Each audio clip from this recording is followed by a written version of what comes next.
پاکستان بنگلہ دیش کی حمایت میں ٹی20 ورلڈ کپ کا بائیکاٹ کرے گا یا نہیں، فیصلہ آج چیئرمین پی سی بی کی وزیر اعظم سے ملاقات اور اہم مشاورت کے بعد متوقع۔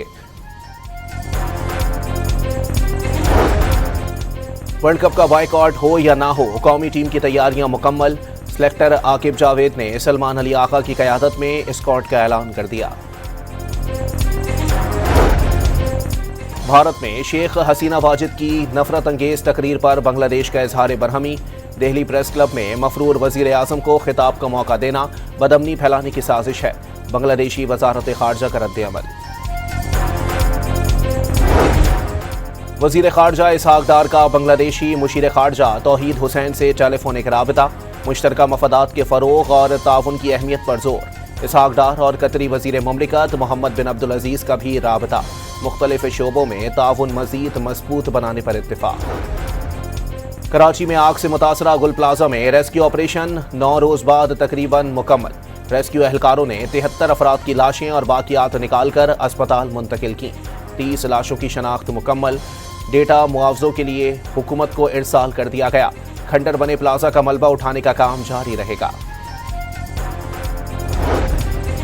سانحہ گل پلازہ میں شادی کی شاپنگ کے لیے آئے ایک ہی خاندان کے 6 افراد بھی لقمہ اجل، دہلی کالونی میں 4 افراد کی اجتماعی نماز جنازہ ادا، گارڈن دھوبی گھاٹ کے نوجوان محمد شیس کی نماز جنازہ بھی ادا، شادی کی خریداری کرنے آنے والے سکھر کے رہائشی اطہر شیخ کی نواں کوٹ قبرستان میں تدفین۔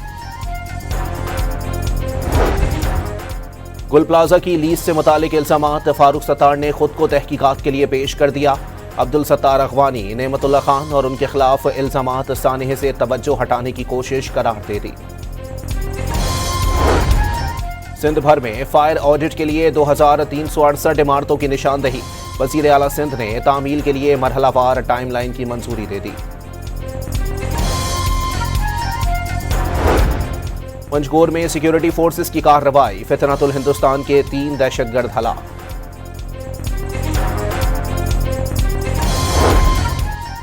ڈیرہ اسماعیل خان میں شادی کی تقریب میں حملہ کرنے والا خودکش بمبار افغان شہری نکلا، 21 سالہ عبد الرحمان نے خود کو بم سے اڑایا، فوٹیج سامنے آ گئی۔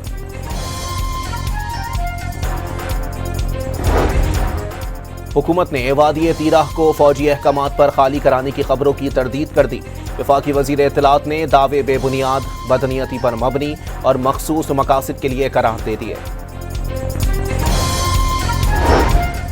میانمار کے وزیر خارجہ 4 روزہ سرکاری دورے پر پاکستان پہنچ گئے، ترجمان دفتر خارجہ کے مطابق تھانسو کے دورے کا مقصد دونوں ممالک کے تعلقات کو مزید مضبوط بنانا ہے۔ لاہور کے نجی ہوٹل میں گزشتہ روز کی آتش زدگی کا مقدمہ درج کر لیا گیا، ہوٹل مالک سمیت 6 افراد کو نامزد کیا گیا، 2 ملزمان گرفتار۔ لاہور میں پی آئی اے روڈ پر غباروں میں ہوا بھرنے والی ٹینکی پھٹ گئی، خاتون جاں بحق اور 10 سالہ بچی زخمی ہو گئے۔ مظفر گڑھ میں کار ریلوے ٹریک کے حفاظتی گارڈر سے ٹکرا گئی، حادثے میں 2 افراد جاں بحق، 2 خواتین زخمی ہو گئیں، ڈسکا کے قریب کار اور ٹریکٹر ٹرالی کی ٹکر میں 5 افراد جان سے گئے۔ وادی علیپا میں شدید برف باری کے دوران پاک فوج کی ہیلی سروس، بیمار خاتون کو راولپنڈی کے ملٹری اسپتال منتقل کر دیا گیا، کوٹلی اور نکیال میں سڑک بحال، شہریوں میں امداد کی تقسیم۔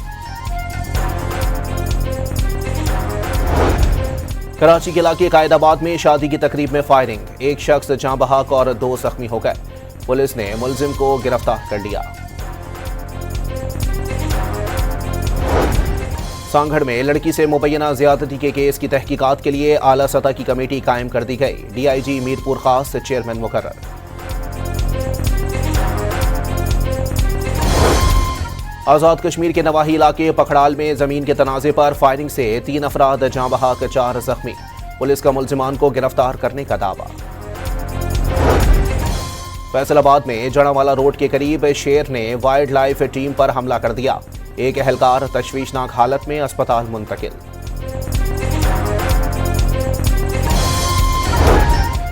بہاولپور کے چڑیا گھر میں پنجرے سے 5 بندر فرار، کھمبوں اور درختوں پر لٹکتے رہے، 4 گھنٹے بعد انتظامیہ بندروں کو پکڑنے میں کامیاب۔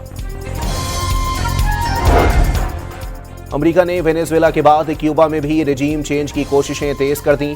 حکومت کو کیوبا میں ڈیل کے لیے قابل قبول قوتوں کی تلاش ہے، امریکی اخبار وال اسٹریٹ جرنل کا دعویٰ۔ امریکہ سے بڑھتی کشیدگی کے پیش نظر کیوبا کی فوجی مشقوں کا انعقاد، صدر میگل دیاز کینیل نے مشقوں کا خود معائنہ کیا، کسی بھی ممکنہ جارحیت کے لیے تیار رہنے کا پیغام۔ اور آسٹریلیا کے خلاف سیریز کی تیاری کے لیے قومی ٹیم کی قذافی اسٹیڈیم میں پریکٹس، بابر اعظم، فخر زمان اور شاداب خان کی بھرپور پاور ہٹنگ کا مظاہرہ۔